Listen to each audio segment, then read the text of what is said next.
معاذ بن جبل رضي الله تعالى عنه قال قال النبي صلى الله عليه وسلم خذوا العطاء دماقا فإذا صار رشوة في الدين ولستم بتاركه يمنعكم الفقر والحاجة ألا إن روح الإسلام دائرة فدوروا مع الكتاب حيث دار ألا إن الكتاب والسلطان لا يفترقان فلا تفارقوا الكتاب ألا إنه سيكون مراؤكم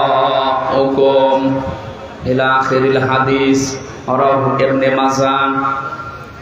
وقال تعالى في شان رسوله وما زادهم إلا إيمانا وتسليما اللهم صل على سيدنا এই মাইক গলা কোথায়? রিভাব দেন, হ্যাঁ রিভাব দেন, কথা বুঝতেছেন? রিভাব দিয়ে দেন। ওয়ালালি সাইয়্যিদিনা মাওলানা মুহাম্মদ জীবনে কখনো তুমি মিথ্যা বলনি, তাই তো তোমায় পেতে কাঁদে ধরণী। তোমারই মতো নেতা পেলেও ফুটত সুখেরই গোলাপ চামে দিব গোল। আলহামদুলিল্লাহ। শেরপুর জেলা নকলা থানার অন্তর্গত শালখা দারুস সুন্নাহ কওমি মাদ্রাসার উদ্যোগে 16তম বাৎসরিক তাফসীরুল কোরআন মাহফিলের স্বনামধন্য সভাপতি বিশিষ্ট আলেমে দ্বীন হাটপাগলা বায়তুল জান্নাত জামে মসজিদের সম্মানিত খতিব জনাব মাওলানা আবুল কালাম আজাদ, সহ সভাপতি জনাব মাওলানা মকবুল হুসাইন, সহ সভাপতি হাফেজ মাওলানা মুফতি মুখলেসুর রহমান, এতক্ষণ যারা আলোচনা রাখলেন হাফেজ মাওলানা হোসাইন আহমেদ, মোস্তফা হোসাইন, অন্যান্য উলামায়ে কেরাম, মঞ্চে বসা আছে অত্র এলাকার সর্বজন শ্রদ্ধাভাজন ব্যক্তিবর্গ, সামনে বসা মুসলমান ভাইরা, পর্দার আড়ালের সম্মানিতা মা এবং বোনেরা, প্রাণ প্রিয় শেরপুরবাসী, আল্লাহর দরবারে দোয়া করছি আগস্টের 5 তারিখের আগ পর্যন্ত যারা দ্বিতীয় স্বাধীনতা অর্জন করার জন্য দেশে জীবন দিয়ে গেলেন 3732 জন সরকারি হিসাবে শহীদ হয়েছে। অনেকে এখনো পর্যন্ত এদেরকে শহীদ বলতে রাজি না। এটা একটা দুঃখজনক কথা। শহীদ এই শব্দটা এটা পাগলামি জিনিস না, আর যাকে তাকে শহীদ বলাও যায় না। এই 15.5 বছরে বহু শহীদ আমরা এমন পেয়েছি, হল দখল করতে গিয়ে মারা গেছে, চাঁদার টাকা ভাগাভাগি করতে গিয়ে মরে গেছে, উনি শহীদ। একটা শহীদ হইল। আমি একবার ব্রাহ্মণবাড়িয়া থেকে আসার সময় দেখি রাস্তার পাশে একটা সাইনবোর্ড লেখা, শহীদ শ্রী ধীরেন্দ্রনাথ দত্ত। এই নাম শুনে বোঝা যাচ্ছে যে কয় নাম্বার শহীদ।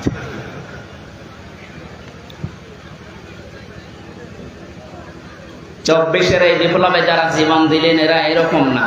এরা নিজেদের স্বার্থ সিদ্ধির জন্য না, মানবতাকে বাঁচানোর জন্য। মানবতা এমন জায়গায় পৌঁছিয়েছে, একটা দেশ কত বড় রসাতলে গেলে কেন্দ্রীয় মসজিদের ইমাম পর্যন্ত পালিয়ে যায়,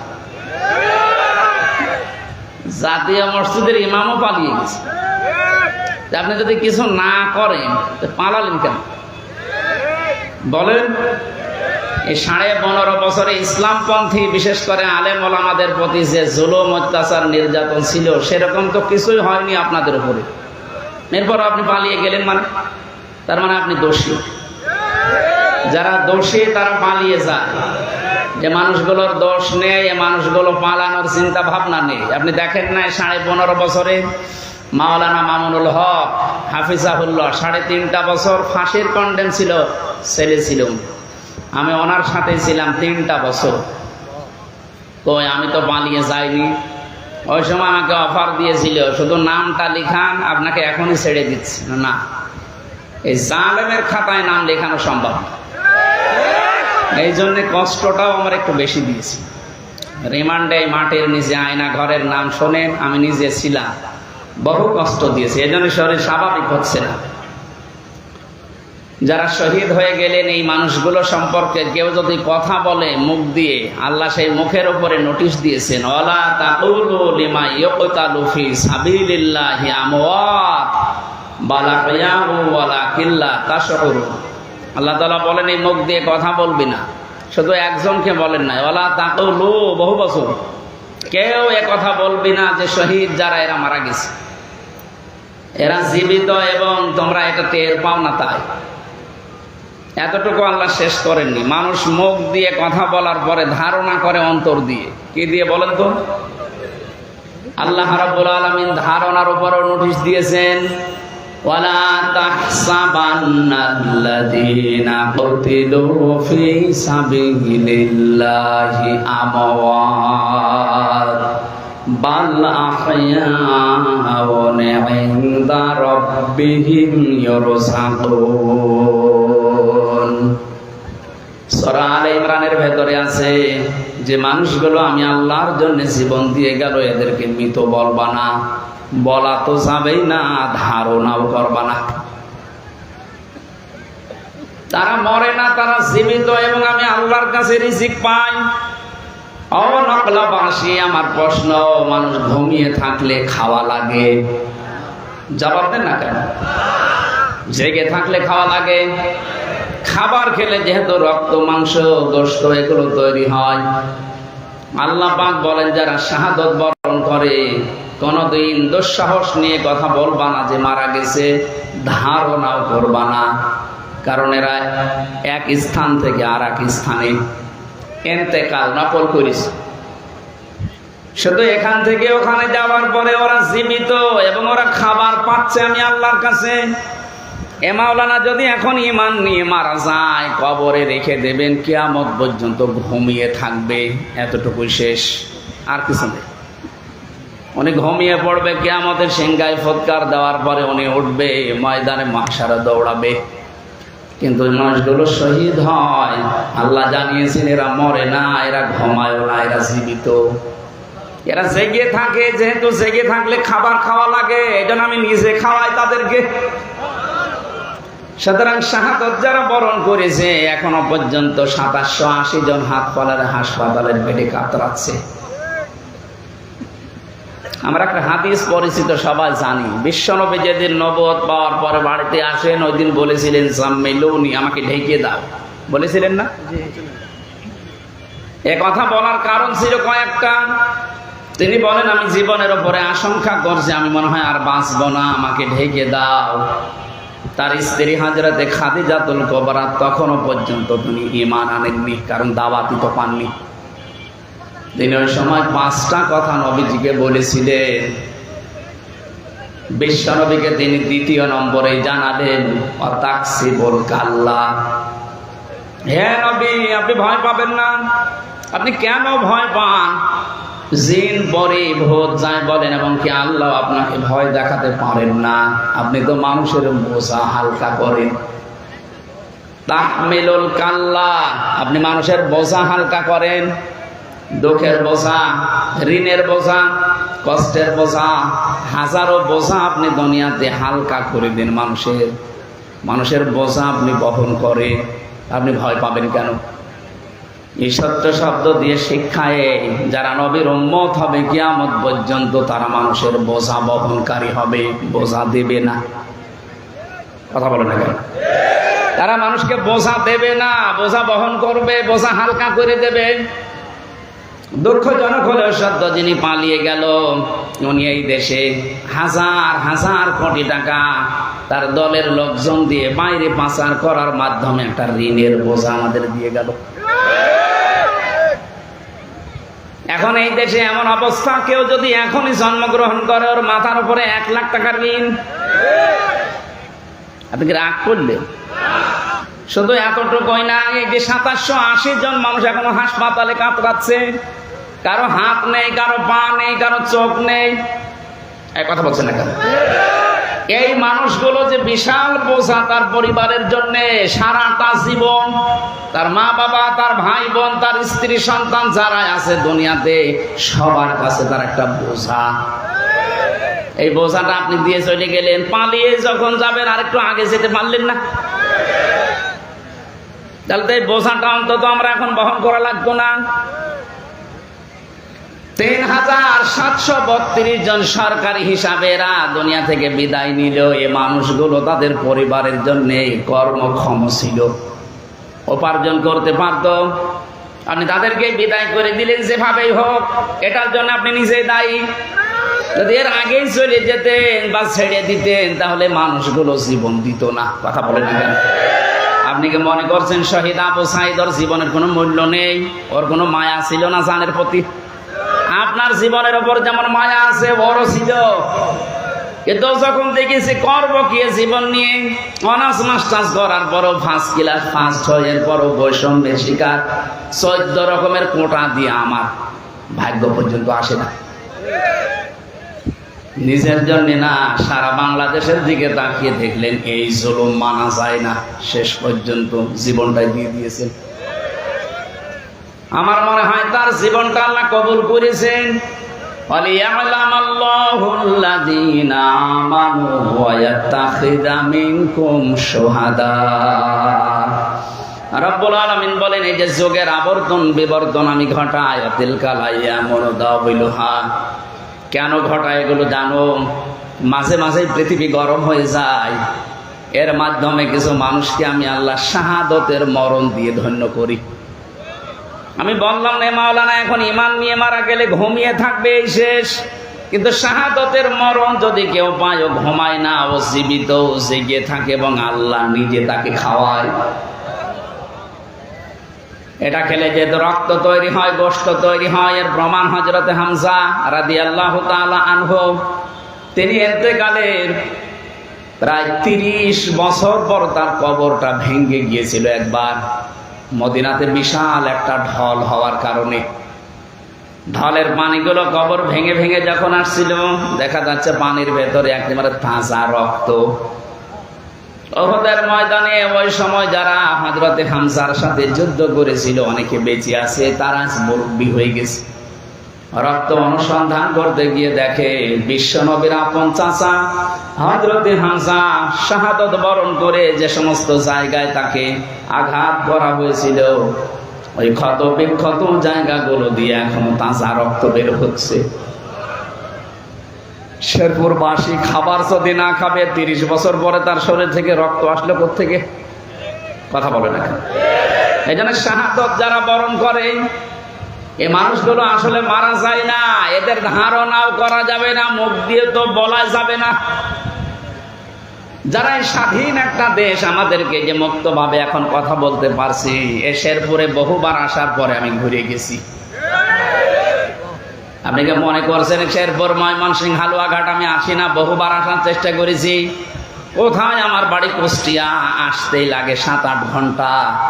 এত কষ্ট করে আসার পরে হয় জামালপুর থেকে নাই মধুপুর থেকে বলে হুজুর চলে যান, আপনিও পালান আমরাও পালাচ্ছি। বিশেষ করে ময়মনসিংহ বিভাগটা ঝামেলা বেশি হয়েছে। এত দূর থেকে আসার পরে যেই পৌঁছাবো 2-4 কিলো দূরে আছি। কোথায়? এই তো চলে এসেছি। হুজুর পালান। কেন? পুলিশ ঘিরে ফেলেছে। আজকে আসেন তো, আসে মাইক কেটে, এই যে মাইক দিয়ে দিলাম, কেড়ে নেন। কোন মায়ের দুধ খেয়েছে আজকে দেখছি। সেন গোয়েন্দা বিভাগের প্রধান যিনি এই দেশে, আমাকে হোয়াটসঅ্যাপে কল দিয়ে বলছে, হুজুর সারা দেশের 56,000 বর্গ মাইলে যেখানে ইচ্ছা যাবেন, কোরআনের কথা ওপেন ভাবে বলবেন। কোন মায়ের পুত যদি বাধা দেওয়ার চেষ্টা করে, শুধু আমার একটু জানাবেন, ও ঠ্যাং ভেঙে ফেলবো। আমি বললাম যে স্যার আপনি এতদিন ছিলেন কোথায়? বলছে আমি নতুন দায়িত্ব পেয়েছি, আমি একজন মুসলিম, কোরআন আল্লাহ যেই ফোর্সে কথা বলতে জানিয়েছে ওই ফোর্সে বলবেন, কেউ যদি অনুমতির কথা বলে আমার জানাবে। গত পরশুদিন ছিলাম আমি বগুড়া, ওটা শিবগঞ্জ থানার ভেতরে। এক ওসি ওই যে জালেমদের দোসর এখনো পাল্টাই, যারা তাফসীর মাহফিল দিয়েছে বলছে অনুমতি নেওয়া লাগবে। আমি শুধু ওখানে জানিয়ে দিয়েছি যে স্যার এই যে এই লোক, ওর নামে বিভাগীয় মামলা দিয়েছি, অন্তত তদন্ত করে আমার মনে হয় চাকরি থাকে কিনা আল্লাহ জানে। আমরা এইটাই চাই, এ দেশ আল্লাহ কার? আমরা আল্লাহর গোলাম, এ দেশের মালিক আমরা না, আমরা গোলাম। আমরা কি? লিল্লাহি মা ফিস সামাওয়াতি ওয়া মা ফিল আরদ, আসমান জমিনের একচ্ছত্র মালিকানা আল্লাহর। এই বিশ্বাস আমরা যারা করি তাদের কাছে প্রশাসন কেন, দুনিয়ার কেউ যদি বলে কোরআন প্রচারে বাধা, তার হাত পা ভেঙে ফেলবে। এতে আমার পেছনে যা হয় হবে। অনেকে বলছে এখন ট্রাম্প আসতেছে, কিসের ট্রাম্প? পৃথিবীতে যাদের ঈমান নেই এই মানুষগুলো মৃত। নবীজির ভাষায় এদের মৃত, এদেরকে মৃত ঘোষণা করা হয়েছে যাদের ঈমান নেই। ট্রাম্পের মতো হাজার ট্রাম্প যদি দুনিয়া ভর্তি ক্ষমতায় থাকে, কারণ ওরা মৃত, ওরা নড়াচড়ার ক্ষমতা রাখে না। একবার সদর কানের কাছে আল্লাহু আকবার বলবেন, 14 বংশের নাম ভুলে যাবে। সুতরাং এই যে মুক্ত স্বাধীন একটা পরিবেশ যাদের মাধ্যমে পেলাম, এটা একটা নিয়ামত না, অনেকের কাছে নিয়ামত না, কারণ তারা এখন গজবে আছে। কথা বলেন না কেন? বড় বিপদে আছে তারা। কিন্তু আমরা যারা মাজলুম ছিলাম এতদিন, আমরা এখন সত্যি একটা নিয়ামত পেয়েছি। আমরা চাই এই নিয়ামত যেন এদেশ থেকে আর কেউ কেড়ে নিতে না পারে। যে আল্লাহ আমাদেরকে এরকম পরিবেশ তৈরি করে দিলেন, যাদের মাধ্যমে দিলেন, শুকরিয়া আদায় করছি আলহামদুলিল্লাহ। দরুদ আর সালাম পড়ছি আমাদের নবী মুহাম্মদুর রাসূলুল্লাহ সাল্লাল্লাহু আলাইহি ওয়াসাল্লামের প্রতি, যার উম্মত হতে পেরে আমরা খুশি না বেজার? কিচ্ছু পাইনি, কিন্তু উম্মত আমরা। আল্লাহ আমাদেরকে নির্বাচিত করেছেন। রব্বুল আলামিন বলেন, হুয়া জাতাবাকুম ওয়া মা জাআলা আলাইকুম ফিদ-দীনি মিন হারাজ। তিনি আল্লাহ তোমাদেরকে নির্বাচিত করেন। শেরপুরবাসী কোন দিকে টেনে কথা বলবেন না, বিবেক দিয়ে বলেন তো, নির্বাচন করা হয় যে পদ্ধতিতে, ওই পদ্ধতির নাম নির্বাচন। কথা বলেন না কেন? নির্বাচন ছাড়া কেউ নির্বাচিত হতে পারে? এতদিন এই 15.5 বছরে যারা বলেছে আমরা নির্বাচিত সরকার, এটা দেখা মিথ্যা কথা। আপনি যদি শয়তানকেও জিজ্ঞাসা করেন যে ভাই 15.5 বছর তো ওরা ছিল, ওরা কি নির্বাচিত? শয়তানও হা হা করে হাসবে। কথা বললেন,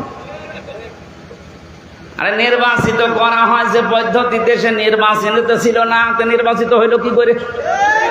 নির্বাচনের আগে আপনি 154 জন হয়ে গেলেন। কথা বলেন না কেন? এরপরে দিনের ভোট আপনি রাতে করে ফেললেন, আপনি নির্বাচিত হয়েছেন কি করে? হ্যাঁ, চুরি করে। এরা যে চুরি করে হয়েছিল এর প্রমাণ আমি নিজে। জেলখানায় আমার সাথে এক ওসি ছিল, ও আমারে বলছে, হুজুর আপনি যে তাওবার ব্যাখ্যা শোনালেন, আমিও একটা তাওবা করেছি, দেখেন তো আমার তাওবা হয় কিনা। কি করে?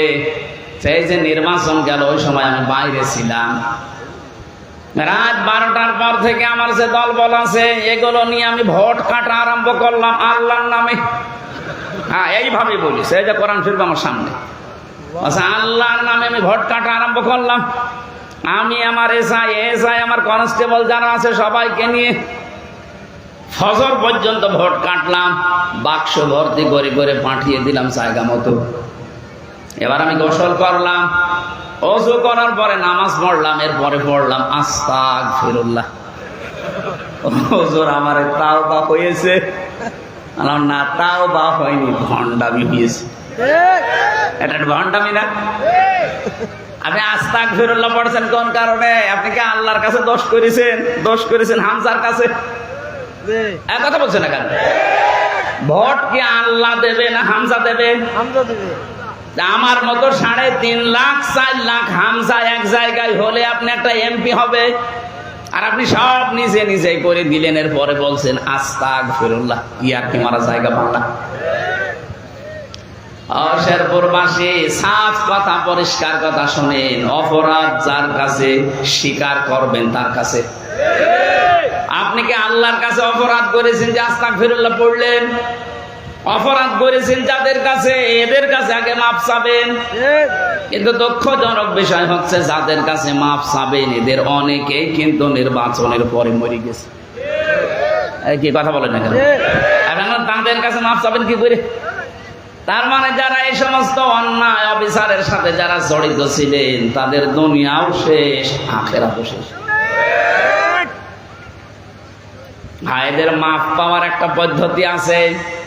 বড় জালেম যারা, মাঝারি জালেম এগুলো বাদ, কারণ এগুলোর কোনো ক্ষমা নেই। এই কথা বলছেন এখন। বড় জালেম এবং মাঝারি জালেম যারা, এরা আল্লাহর মামলার আসামি। সূরা শূরা 25 নম্বর পারা 6 নম্বর পৃষ্ঠার 13 নম্বর লাইনের 42 নম্বর আয়াতে আছে, ইন্নামাস সাবিলু আলাল্লাযিনা ইয়াজলিমুনান নাস। অবশ্যই আমি আল্লাহ নিজে মামলা দেব তাদের বিরুদ্ধে যারা মানুষ হয়ে মানুষের উপরে জুলুম করেছে এবং করবে। এটা 2টা কাল আছে। ইয়াজলিমুনা মোজারে বর্তমান ভবিষ্যৎ, প্রেজেন্ট ফিউচার। এখন যারা বর্তমানে জুলুম করছে, ভবিষ্যতে বলতে কিয়ামত পর্যন্ত যারা এই কাছে থাকবে। আল্লাহ কিন্তু ইয়াজলিমুন আল মুসলিমুনা দেয়নি যে মুসলমানদের উপরে যারা জুলুম করে না। ইয়াজলিমুনা নাস। হিন্দু কি মানুষ না? বলেন না কেন? খ্রিস্টান মানুষ না? মানুষ মত পাচ্ছে যারা বিবেচিত, এদের প্রতি আপনি যদি জুলুম করে থাকেন, সে যেই হোক, আপনি কিন্তু আল্লাহর মামলার আসামি। এখানে বহু মানুষ আছে তার স্ত্রীর উপর অত্যাচার করে, জুলুম করে, তার যে হক আছে সে হকটা আদায় করে না। আপনিও জালেম। বলেন কত মানুষ এখানে হাজী সাহেব পর্যন্ত আছে, নিজের ছেলের নামে ভালো ভালো সম্পদ গুলো সব লিখে দেয়, আর মেয়েকে বলে মা তোর জন্য দোয়া করে দিলাম। এটা টাটকা নির্ভেজাল শয়তান। আরে ভাই তুই তো দোয়া করবি মেয়ের জন্য, তাকে জমি ফেরত দে না। এরকম সম্পদ ফাঁকি দেওয়া মানুষ নেই। শরীর যারাই ফাঁকি দিয়েছেন তারা আগে ওইটা ফেরত দেবেন। সে জমি হোক, টাকা পয়সা হোক, অধিকার হোক। যদি ওটা ফেরত না দিয়ে কিয়ামত পর্যন্ত শুধু আস্তাগফিরুল্লাহ পড়েন, ওটা আপনার মাথার উপরে উঠবে না। কারণ আপনি তো আর আল্লাহর হক নষ্ট করেননি, হক নষ্ট করেছেন আপনার মেয়ের। কথা বলেন ঠিক কিনা?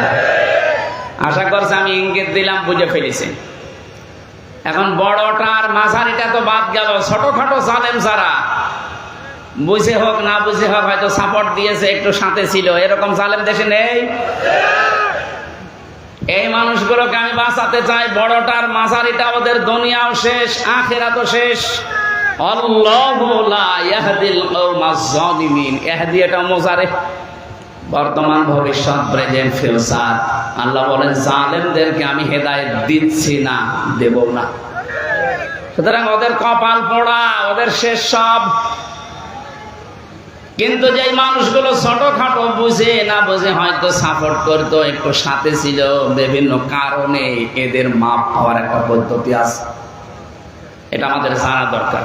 অনেকেই কল দিয়ে বলছে হুজুর কি করবো, একটা বাধ্য হয়ে করেছিলাম, এখন কি করা যায় বলেন। হ্যাঁ আপনাদেরকে বলছে, এটা রেকর্ড হচ্ছে, কালকে সারা দুনিয়ায় যাবে।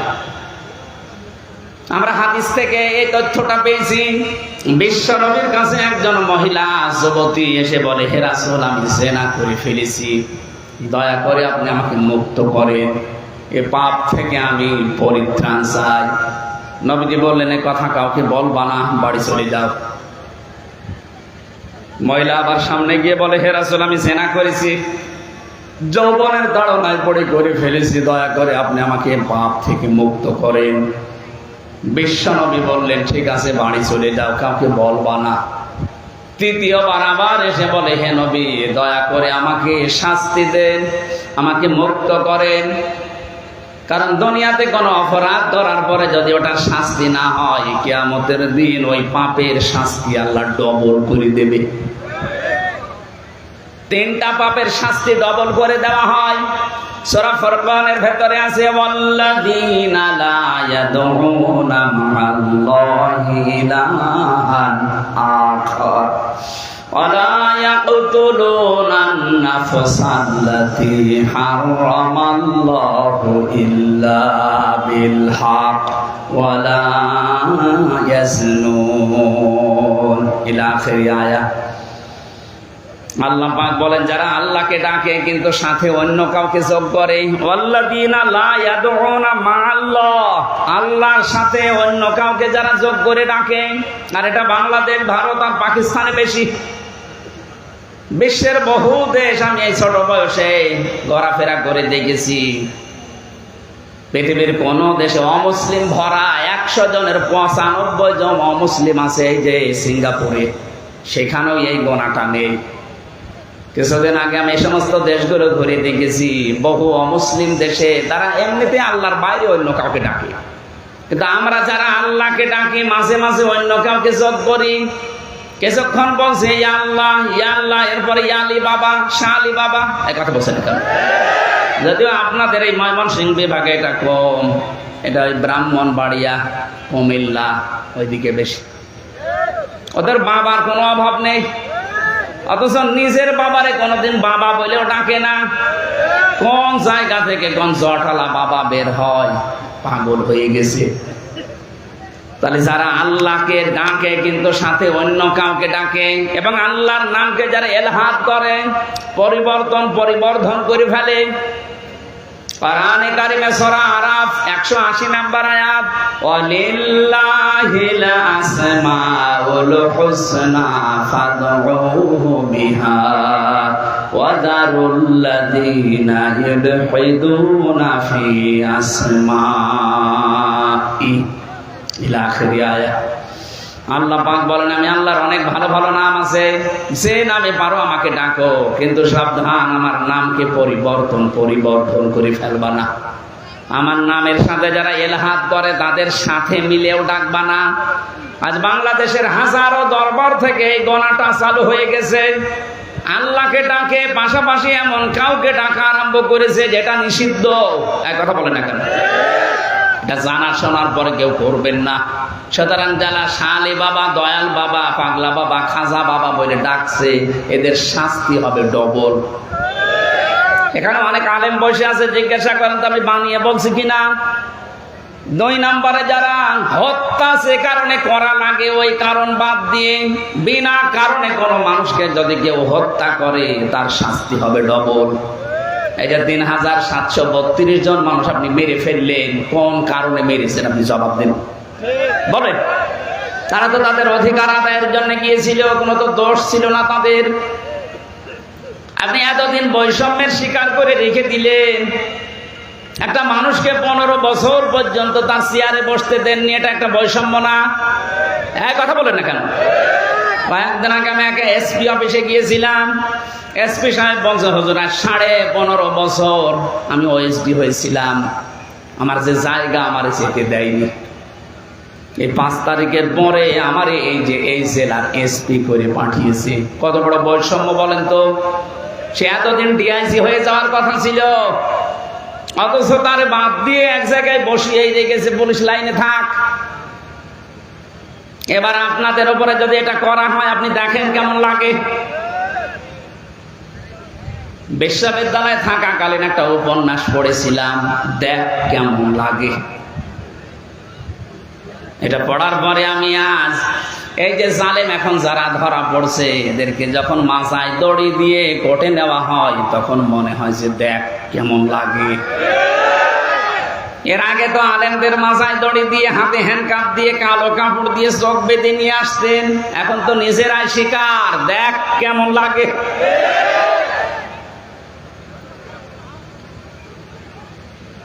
যেটা বলতে চাই,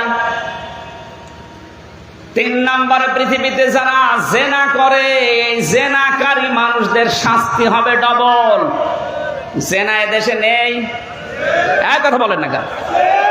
নবীজি জানিয়েছেন এমন সময় আমার উম্মতের উপরে আসবে তারা ঘরে বসে জেনা করবে এবং জেনা করা দেখবে। এটা এখন প্রায় ঘরে ঘরে আরম্ভ হয়ে গেছে এই মোবাইল আর কম্পিউটারের মাধ্যমে। আকাশ সংস্কৃতির নামে বিভিন্ন দেশ থেকে পানির মতো পত্রিকার মাধ্যমে আসতেছে, এগুলো নিজেরা দেখে আর নিজে বসে বসে জেনা করার কায়দা কৌশল শেখে। মোবাইলে যেটা আছে ওটা নিজে দেখলে আনন্দ পান, ভালো লাগে, কিন্তু অন্য কেউ দেখলে আপনার কষ্ট হবে, আপনার অপমান মনে হবে, আপনার কাছে খারাপ লাগবে। এরকম দৃশ্য যদি কারো মোবাইলে থাকে এই মুহূর্তে ওটা ডিলিট করা লাগবে। আমি কথা বোঝাতে পারিনি। যেটা নিজে দেখলে ভালো লাগে অন্য কেউ দেখলে আপনি ওই কষ্ট পাবেন, অন্য কেউ দেখলে আপনি শরম পাবেন, লজ্জা পাবেন, এটা কবিরা গুনাহ। এরকম কোন দৃশ্য যদি মোবাইলে থাকে, নভেল হোক, নাটক হোক, সিনেমা হোক, আগে এই মুহূর্তে ডিলিট করে ফেলেন। কারা কারা এই কাজ করবেন এখনই হাত তোলেন তো। মুরব্বী মানুষ, আপনার মোবাইলে কি আছে দেখেন। আপনার এক পা কবরে, আপনি কি রেখেছেন মোবাইলে? এমন অন্য কেউ দেখলে আপনি লজ্জা পান। যাদের কাছে যা আসে বিবেকের তাড়নায় বলছি এটা ডিলিট করে ফেলেন ভাই। কারো কাছে হয়তো বান্ধবীর নাম্বার আছে, মাঝে মাঝে গোপনে কথা বলেন, এখনই ওই নাম্বার ডিলিট করে ফেলেন। যারা পরকীয়া প্রেম করেন, সে নারী হোক আর পুরুষ হোক, পরকীয়া প্রেম করা হালকা জায়েজ আছে? বলেন হারাম, হারাম এবং আরো হারাম। একটা সংসার ভাঙা, দুনিয়ার সবকিছু ধ্বংস করা শামিল। অথচ দেদারসে এখন এই কাজ আমরা অনেকে করে যাচ্ছি। কত বড় বড় 5 ওয়াক্ত নামাজি, তাহাজ্জুদ পড়ে, অথচ উনি লাইন লাগিয়েছে। নিজের স্ত্রী থাকার পরও যারা লাইন করে, এই মুহূর্তে নাম্বারগুলো ডিলিট করে দিন। করেন, এক্ষুনি করা লাগবে। তারপর ওয়াজ করছি, করেন। ওয়াজ যদি কাজেই না লাগে তো ওয়াজ করে করবো কি? আমার এই মোবাইলটায় 250টা লেকচার আছে আমার বিশ্ববিদ্যালয়ের স্যারদের। আমি মোবাইলটা খুলে দিচ্ছি, দেখেন শুধু লেকচার ছাড়া আর কিছু এর ভেতরে নেই। আর আমার বাচ্চাদের ছবি আছে ছোট ছোট। যেহেতু সারা জীবনই আমার বাইরে থাকা লাগছে, মাঝে মাঝে বাচ্চাগুলো দেখলে মনে হয় যে আমার কাছে আছে। আর আপনার মোবাইলে আছে পরিমণির উল্টাপাল্টা নাচ, ও বলছে ঠিক, তার মানে ওর মোবাইলে আছে। এক্ষুনি ডিলিট করা লাগবে। জেনা করা তো দূরের কথা, জেনার ধারে কাছে যাওয়া যাবে না, কোরআনের নিষেধ। আলা তাকরাবুজ জিনা ইন্নাহু কানা ফাহিশা ওয়া সাআ সাবিলা। আল্লাহ পাক বলেন জেনা করা তো দূরের কথা, এর ধারে কাছে যাবে না, এটা নিকৃষ্ট কাজ। এইটার কারণে আজ হাজার হাজার পরিবারে আমার মনে হয় ক্যান্সারের মতো মহামারী দেখা দিয়েছে। আপনি হয়তো টের পাচ্ছেন না, আপনি ভালোই আছেন। এমন মানুষও আছে 3টা 4টা ছেলে মেয়ে রেখে উনি সলিমদ্দির হাত ধরে আল্লাহর রাস্তায় গেছে। আপনার বিবেকে মেনে নাই কি করে বলেন তো?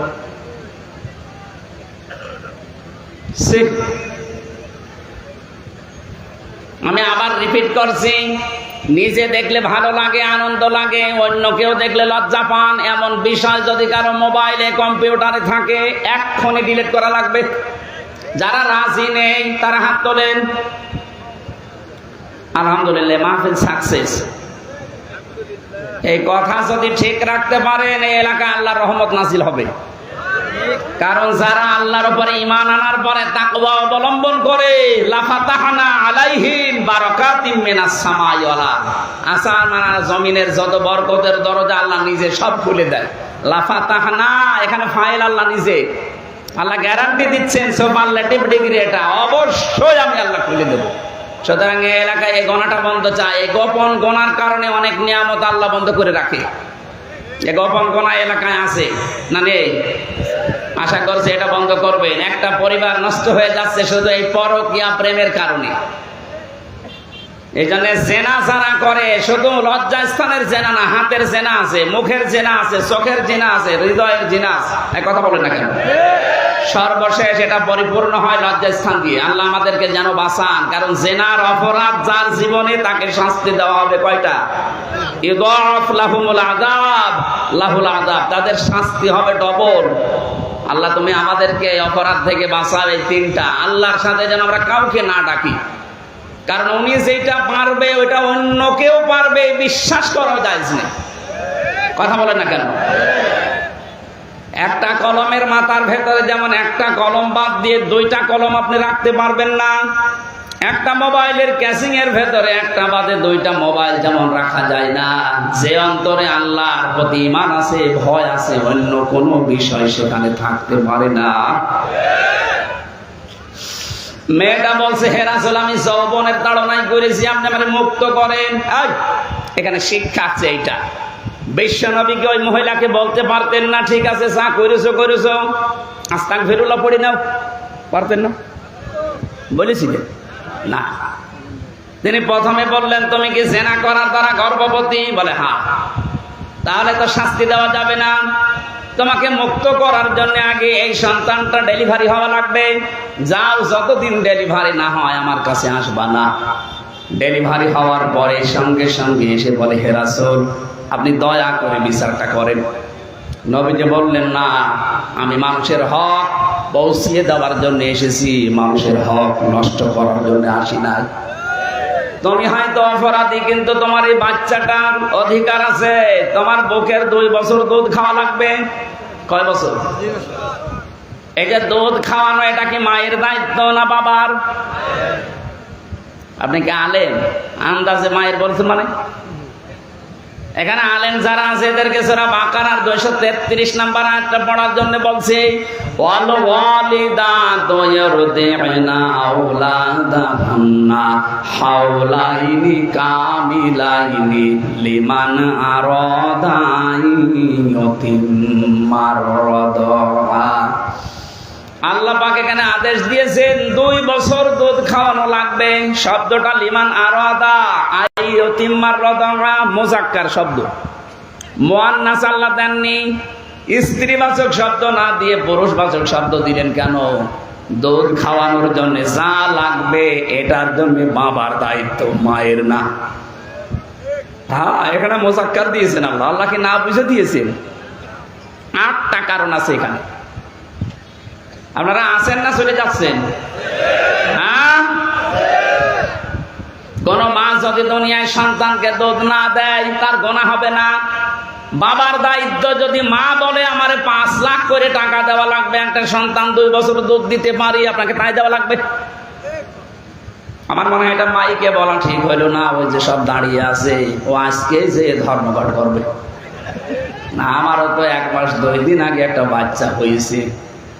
মোবাইল আমার মনে হয় লাইভ চলছে, একটা ম্যাডাম যদি দেখে বলবে কায়দা পেয়েছি, আমাকে 5 লাখ টাকা দেন, নাই তো আপনার মেয়ে আপনি নেন। আমাদের তো আর মেশিন পত্র নেই, আছে? কথা বলছে নাকি? আমরা খাওয়াবো কি দিয়ে?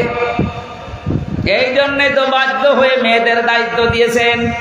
ওনারা না দিলে গুনাহ হবে না, কিন্তু দিলে দয়া হবে স্বামীর উপরে। যদি বলে না এ দয়া আমি দেখাবো না, এক একটা সন্তানের জন্য 2000 করে টাকা প্রতিদিন আমাদের দেন, আপনাকে দেওয়া লাগবে। কারণ প্রতিদিন একটা মা সন্তানকে 8 বার কমপক্ষে দুধ পান করানো লাগে।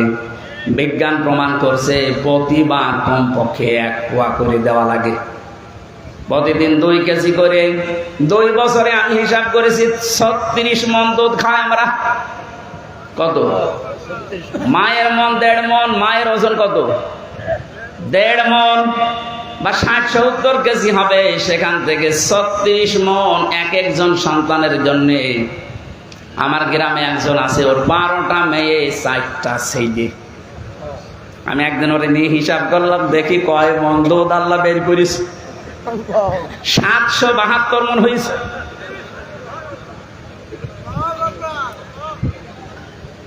এখানে একটা গোপন কথা বলছি সম্মানিত, এটা গ্রাম অঞ্চল তো হয়তো এখানে এসব নেই, এর শহরে আছে। অনেক মেয়েরাই যে আধুনিকতার নামে ওরা বলছে আমরা সন্তানদেরকে আর দুধ দেব না, আমাদের বডি ফিগার নষ্ট হয়ে যাবে। তখন স্বামীকে বলে ডানো আনো। কি আনো? ডানো আনো না। মেয়েদেরকে আল্লাহ কি কারণে তাদের বুকের ওপরে এই খাদ্যগুলো রিজার্ভ করে রেখেছেন জানেন? এই খাদ্য শুধু খাদ্য না, এর ভেতরে তিনটা জিনিস আল্লাহ লুকিয়ে রেখেছেন। এক নম্বরে এটা স্বাস্থ্যকর। পৃথিবীর যত খাবার আছে সব খাবারের তুলনায় মায়ের ওই দুধ সন্তানের জন্য সবচাইতে বেশি স্বাস্থ্যকর। পৃথিবীতে দুইটা খাবার আমরা পেয়েছি, এই জন্যে দুধের কথা যেখানে বিজ্ঞান জানিয়েছে সেখানে কিন্তু পানির কথা বলে নাই, যদিও দুধটা পানির মতো তরল।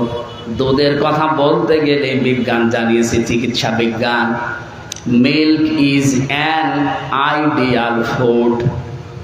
আইডিয়াল ড্রিঙ্ক বলে না, যেটা আদর্শ পানি না, আদর্শ খাবার।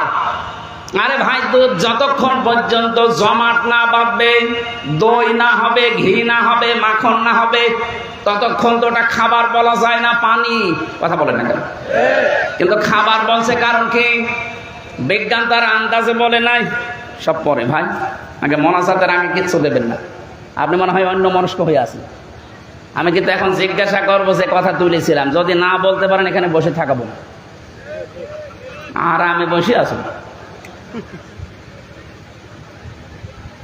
Milk is an ideal drink, কেউ লিখলে সে মার্ক পাবে না, ফুড লেখা লাগবে, অথচ এটা ভুল মনে হচ্ছে। এটা তরল জিনিসকে আপনি ফুড বলছেন কোন কারণে?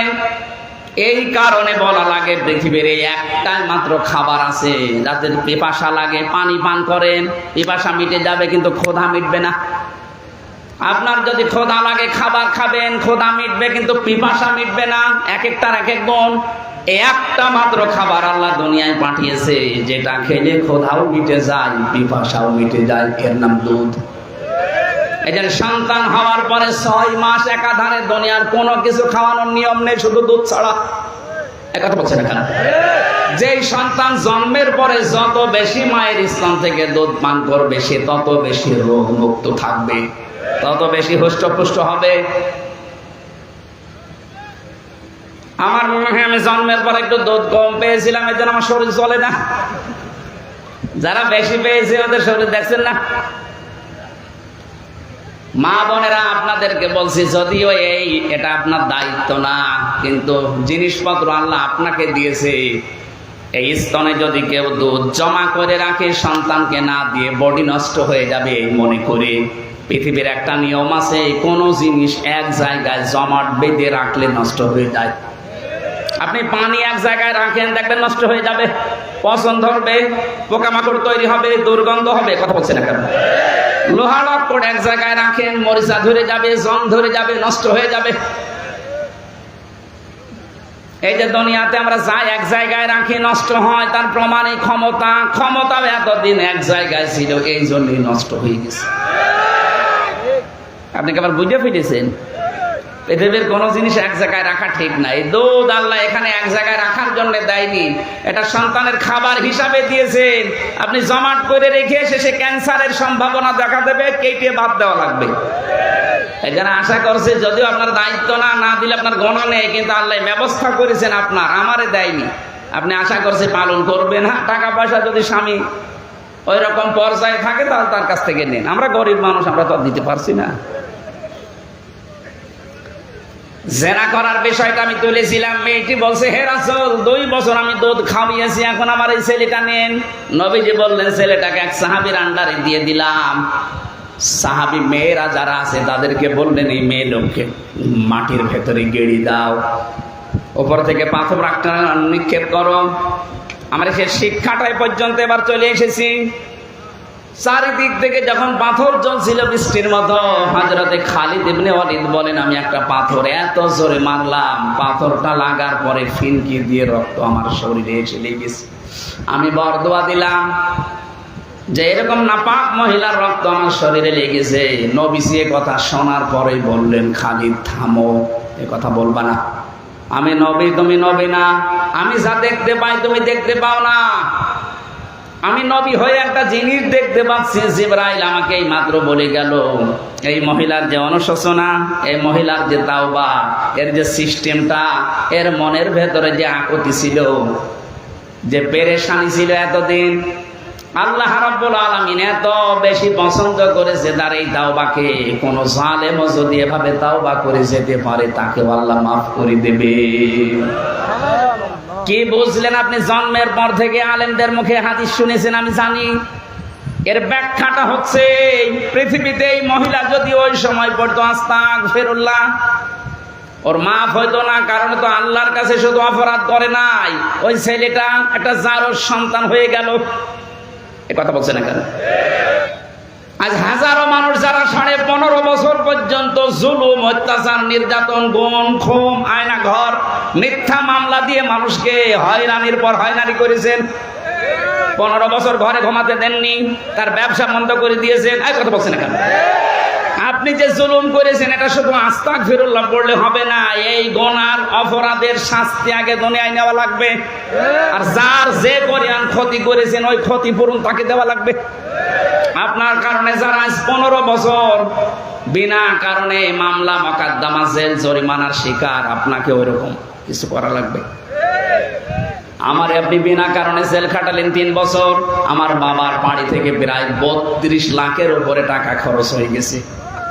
এই টাকাগুলো আপনাকে ফেরত দেওয়া লাগবে। আমার মামলার আয়ুর সাথে জড়িত যারা, এই আয়ু থেকে একেবারে টট্ট বটন যারা এই মামলায়, মিথ্যা মামলা দিয়ে জড়িত, প্রত্যেকের কাছে আমি এই টাকা চাই। নাই তো আপনার মাফ হবে না, যতই আপনি আস্তাগফিরুল্লাহ পড়েন। আপনি আয়না ঘরের সাথে জড়িত। আমি তো মাত্র 10 দিন ছিলাম, আমি ওখানে লেখা দেখেছি দেওয়ালে, কেউ আছে 8 বছর, 10 বছর, 14 বছরের মানুষও পেয়েছি আমি। দেওয়ালে লিখে দিয়েছে, খোদাই করে করে কিভাবে ভাই লিখেছে আমি জানি না, মোবাইল নাম্বার দিয়ে বলেছে, ভাই যদি কেউ বাইরে যেতে পারে, অন্তত বাইরে একটু জানাবেন যে আমি বেঁচে আছি। এটা যে কোন বছর আমি জানি না, এটা যে কোন মাস আমি জানি না, এটা যে কি বার তাও জানি না। কয়দিন হিসাব রাখা যায়? 10-15 দিন হয়ে গেলে জিজ্ঞাসা করলে বলতে পারে না কোন বার। আর সে আজ 10 বছর, 14 বছর ধরে আছে। অথচ মাটির নিচে, মাটির উপর দিয়ে, ওর মাথার উপর দিয়ে কত গাড়ি ঘোড়া যাচ্ছে, মানুষজন হেঁটে যাচ্ছে, ও জানেও না যে আমি কোন জায়গায় আছি। এইরকম অপরাধের সাথে যারা জড়িত, এই মানুষগুলো আস্তাগফিরুল্লাহ পড়বে আর আল্লাহ মাফ করে দিবে, তাহলে অবিচার হয়ে যাবেন এর প্রতি। বলেন। আমার সাথে মুফতি ফখরুল ইসলাম ছিল, কওমি মাদ্রাসার একজন মুহতামিম। ওনারে বাড়ি থেকে ধরে নিয়ে বলছে, ভাই আমার এই যে পায়ের ভেতর দিয়ে ভাবে হাত দিয়েছে, ওই আয়না ঘরের ভেতরে।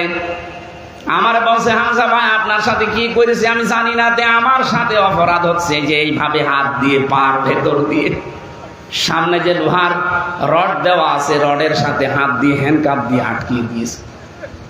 আরে 2-5 ঘন্টা 10 ঘন্টা পরে ছেড়ে দে না, বছরের পর বছর ওইভাবে আমি এক জায়গায় 24 ঘন্টার ভেতরে মাত্র 1.5 মিনিট 2 মিনিট সময় দিত টয়লেট করার জন্য। সকালে তো পচা ছোলা, দুপুরে মনে হচ্ছে কি খাবার মাখিয়ে ফেলে দিয়েছে, সেটা দেখছে। খেলে খান, না খেলে না খান, কারণ মরে গেলে কেউ জানবে না যে মানুষ মরে গেছে। এত বড় মানবতা বিরোধী অপরাধ আপনি করে এখন সাফাই গানছে কি করেছি মানে এখানে আসেন। আপনাকে 10 বছর, 8 বছর, 14 বছর না, শুধু 14 দিন ওইভাবে রাখবো, দেখেন তো আপনি বেঁচে থাকতে পারেন কিনা। এখনো পর্যন্ত জালেমদের সাফাই গান মানুষ, আপনার বিবেকের উপরে কুকুরে পোশাক করেছে। আপনি তো এই বাস্তবতার সম্মুখীন হননি, টের পাচ্ছেন না। যদি ওইভাবে আপনার ছেলেকে রাখতো আপনি টের পেতেন। আমার ছোট মেয়েটা আমি 8 মাস রেখে গিয়েছিলাম, 3টা বছরের মধ্যে আমার কোনো যোগাযোগ নেই। আমি তো ফাঁসির কন্ডেম সেলের ভেতরে যোগাযোগ বিচ্ছিন্ন ছিলাম। কিভাবে আমার রেখেছিল, এত পাহারা দিত, বিশেষ করে আমার আর মাওলানা মামুনুল হককে মনে হচ্ছে আমরা কি করেছি আন্দাজে। যত রাগ মনে হচ্ছে আমাদের দুইজনের উপরে। ওনার উপরে একটা মিথ্যা তহমত, জেনার তহমত দিয়েছিল। আমারে ওইটা দেয়নি, আমারে বলছে ও কোরআনের নামে রাজনীতি করে। কোরআনে যদি রাজনৈতিক কথা আল্লাহ দিয়ে থাকে, আমি করবো কি? ওটা গোপন করলে তো আমি আরো বড় জালেম হব।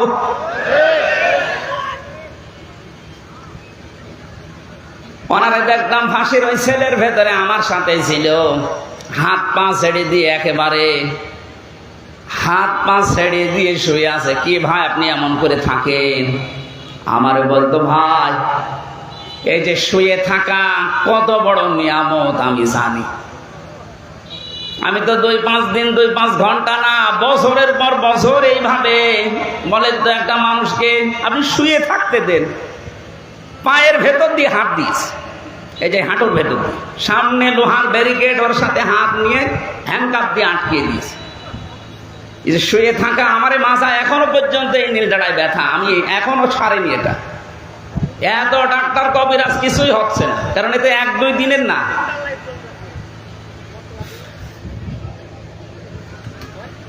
এই জন্য আমি ছোট সালেমদেরকে বলছি, আপনার অপরাধ আস্তাগফিরুল্লাহ হবে না। যদি ফিরে আসতেই চান, যার সাথে যে অপরাধ করেছেন আগে তার ক্ষতিপূরণ দেন, আগে ওই রকম কিছু শাস্তি দুনিয়ায় ওই মহিলার মতো নেন, তারপরে আস্তাগফিরুল্লাহ করেন।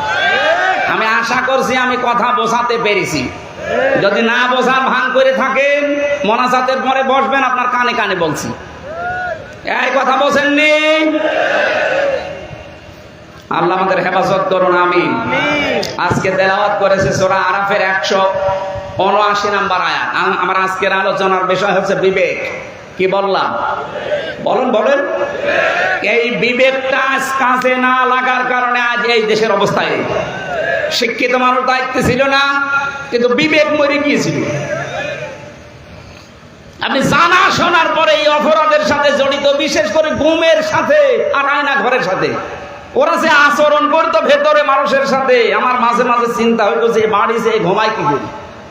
কারণ যেভাবে কথা বলছে, যে ভাষায়, আর যা যা দৃশ্য দেখে যাচ্ছে, ও বাড়ি 8 ঘন্টা 10 ঘন্টা ডিউটি, এরপরে তো বাড়ি যায়, ও বাড়ির কাছে থাকে কি করি? ও দুনিয়ায় স্বাভাবিকভাবে চলাফেরা করতো কি করে আপনাদের সাথে? ও হয় ঘুমের বড়ি খেত, নাই লাল পানি খেত।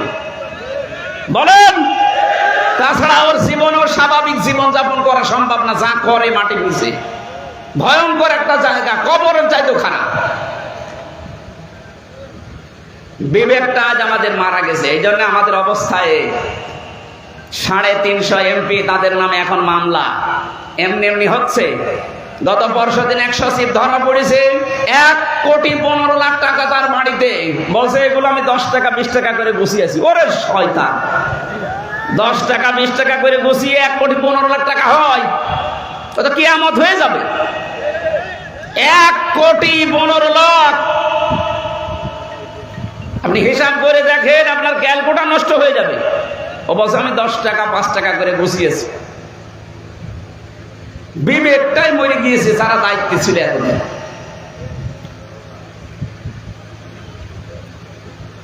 আল্লাহ রাব্বুল আলামিন এখানে 3টি ইন্দ্রিয় শক্তির কথা জানাচ্ছেন। যাদের এই 3টি ইন্দ্রিয় শক্তি আছে, কিন্তু তারা এর ব্যবহার সঠিকভাবে করে না, আপনি বিশ্বাস করে নিতে পারেন এই মানুষগুলো জাহান্নামী। এবার দেখেন তো আপনার ভেতরে আছে কিনা। ওয়ালাকাদ যারানা লিজাহান্নামা কাসীরাম মিনাল জিন্নি ওয়াল ইনস। আল্লাহ পাক বলেন, কথা শুরু করার আগে গ্যারান্টি দিচ্ছেন, ওয়ালাকাদ,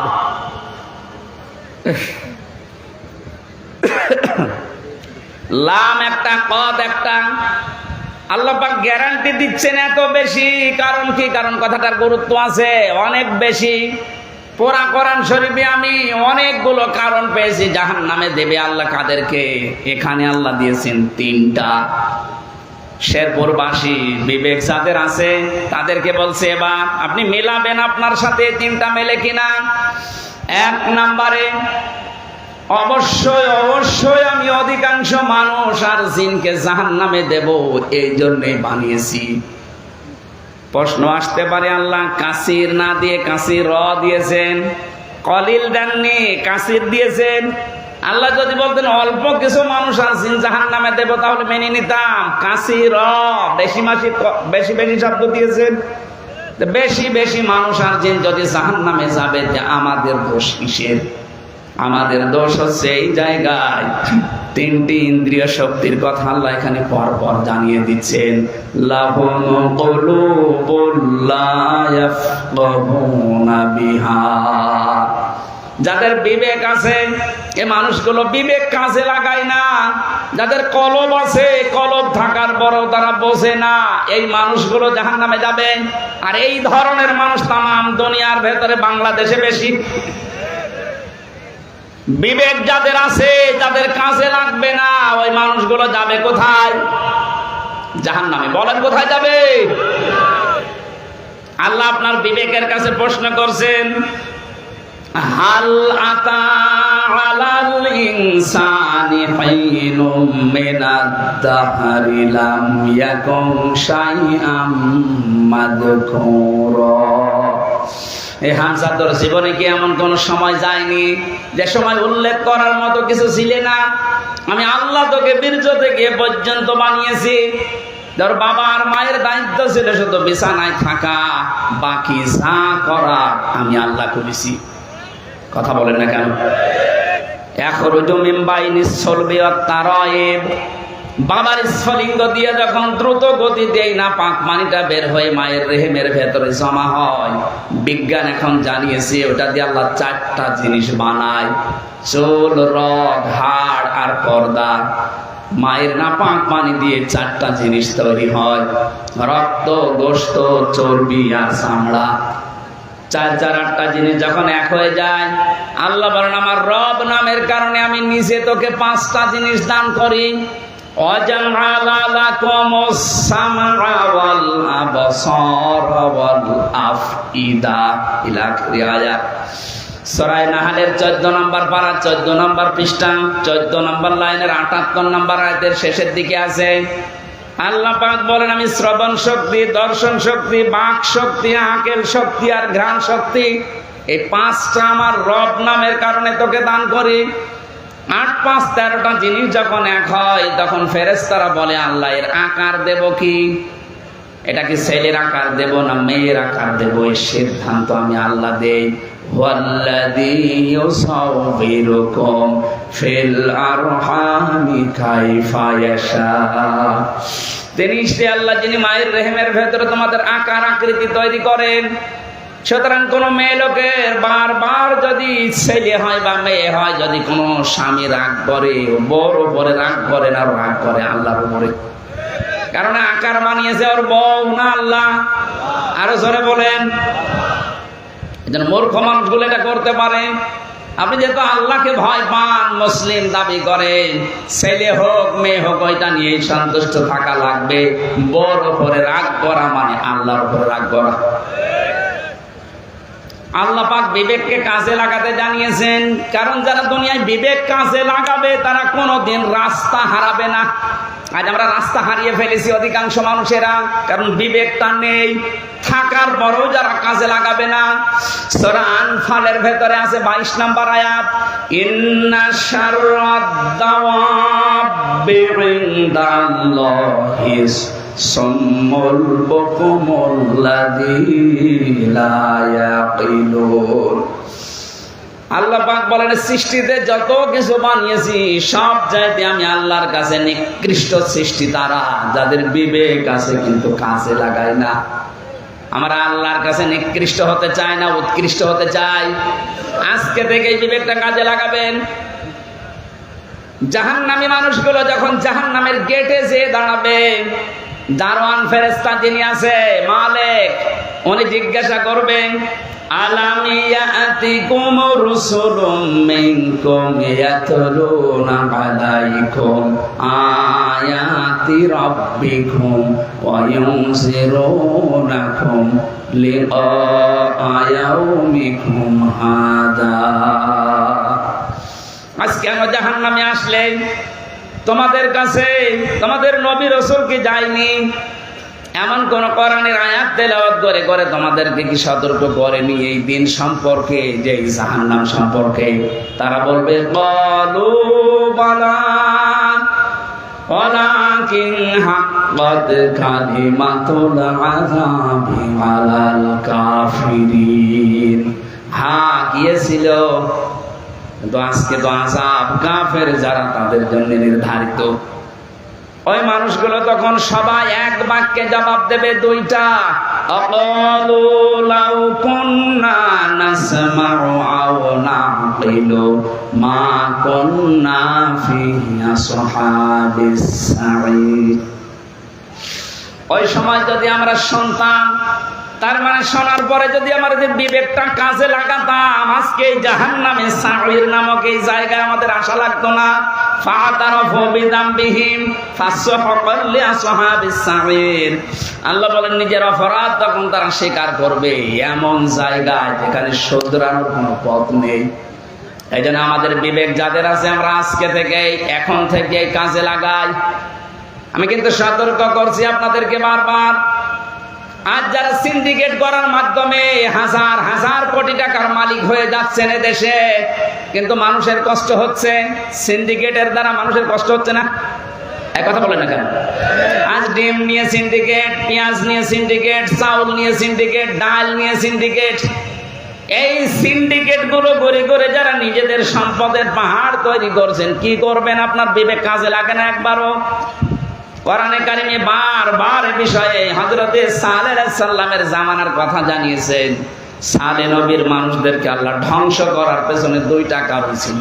এক নাম্বারে ওরা সিন্ডিকেট করে করে মালের দাম বাড়িয়ে দিত, আর দুই নাম্বারে ওজনে কম বেশি করত। এটা বাংলাদেশে এখন নেই। কথা বলেন না কেন? এটা রেকর্ড হচ্ছে বলে বলছি, সারা দেশে যাচ্ছে। কত মানুষ আর সিন্ডিকেট করে এই মানুষগুলোকে বিপদে, মহা বিপদে ফেলে দিচ্ছেন। আপনি আল্লাহর কাছে জালিম। কি বলেন বলেন? আপনার এই জুলমের কারণে টাকা পয়সার মালিক আপনি হলেন, অর্থ সম্পদের মালিক হলেন। আপনার এই অবৈধ অর্থ সম্পদ টাকা ভোগ করার জন্য আপনার মেয়ে, আপনার ছেলে, আপনার বউ, আপনার মা বাবা দুই পায়ে খাড়া আছে না নেই? এগুলো ভোগ করার জন্য তারা রাজি, কিন্তু এর দ্বারা যে গোনা হচ্ছে, গোনা একটাও আপনার বউ নিতে। বলেন বলেন, আপনি কার জন্য পাগলামি করছেন? আমরা আজকে থেকে ইনশাআল্লাহ বিবেকটা কাজে লাগাবো। এই পাগলামি আমরা করব না। আমরা পাগল ভালো হয়ে যাব। আমরা পাগল ভালো হয়ে যাব। পাগল বলেন বলেন, পাগল ভালো না হলে আপনার কপালে আপনি আগুন লাগান। সম্মানিত মা বোনেরা, আপনাদেরকে বলছি, হাজারো মেয়ে লোক বিভিন্ন জায়গায় দাঁড়িয়ে বসে আছেন। আপনি কি মনে করেন যে শুধু নামাজ পড়া, রোজা রাখার, কালো বোরকা পরাই ইসলাম হয়ে গেছে? না। আজ পারিবারিক জীবনে আপনার একটা ছোট মনের কারণে হাজার হাজার স্বামী অসুস্থ হয়ে যাচ্ছে। এক কথা বলছেন না কেন?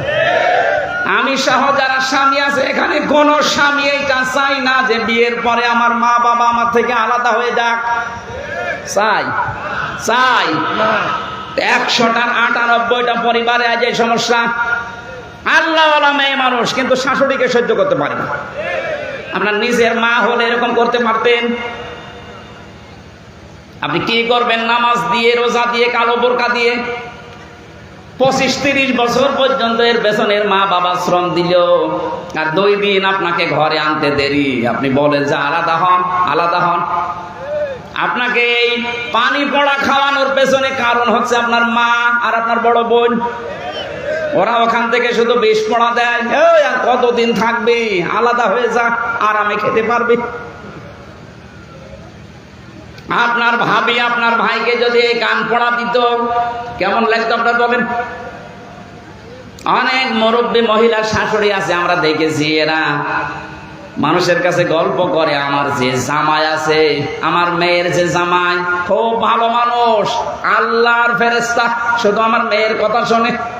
আর ওই যে আমার ওই ছেলেটা, ওটা একটা নাফরমান, শুধু ওর বউর কথা শোনে। ওইটা ওর বউর কথা শুনে যদি ফেরেশতা হয়, আর এটা নাফরমান, আপনার মন এরকম ছোট কেন? নেককার মহিলা হওয়ার জন্য যে 4টা গুণ আছে, তার 2 নম্বরে গুণ এইটা, স্বামী যেটা পছন্দ করবে ওটা যদি জায়েজ হয় আপনাকে ওটা পছন্দ করা লাগবে। আর আমি সহ যত স্বামী আছে আমাদের মনের কথা এই, বিয়ের পরে আমার মা বাবা আমাদের সাথে থাকবে, এইটাই ফায়দা। কিন্তু আপনি এটা চান না। এরকম বউ দেশে নেই? কার কার বউ এরকম মন ছোট, হাত তোলেন তো। আমি জানি এলাকার মানুষ বউ ভয় পায়, আর ওরা হয়তো বিভিন্ন জায়গায় দাঁড়িয়ে আছে তো দেখতেছে যে কার স্বামী হাত তোলে। না, মেয়েরা যারা এসেছেন আপনার বিবেকটা আপনি কাজে লাগাবেন। কয়দিন থাকবেন দুনিয়ায়? হ্যাঁ বলেন না, আর 100 বছর, এরপরে তো আপনি মরবেন। কি হবে তখন এই দুনিয়ার পুরাটা খেলতামাশা। বারবার আল্লাহ এটা স্মরণ করাচ্ছেন, আমার হায়াতুদ দুনিয়া ইল্লা মাতাউল গুরুর। এটা ধোঁকা, কিচ্ছু না। আপনার সন্তান, আপনার ছেলে মেয়ে, টাকা পয়সা, এই জমি জায়গা, বেঁচে থাকা সব ধোঁকা। 100 বছর পরে এখানে নতুন মানুষ আসবে আর আমরা সব মাটি নিছি। কথা বলছো না কেন? এই ধোঁকার পেছনে পড়ে আমার বিশাল জগৎ নষ্ট করা, এটা পাগলামি না? এই পাগলামি যেন আমরা কেউ না করি। আমি আমার নিজের থেকে শুরু করছি, এই পাগলামি আমরা আজকে থেকে আর করব না। বলেন। মাগরিবের পরে একটা আলোচনা আছে, সেই দেওয়ানগঞ্জ থেকে আরো 15 কিলো ভেতরে কাঠার বিল। আজকের মতো আমরা শেষ করছি। আমার লিখিত বই ছিল মেয়েদের উপরে এবং সৃষ্টি জগতের সূচনা নিয়ে। এই গাড়ি থেকে যাওয়ার সময় নিয়ে মেয়েদেরকে উপহার দেব, মেয়েরা নিয়ে স্বামীকে দেবে। আজকের মতো শেষ করলাম। বারাকাল্লাহু।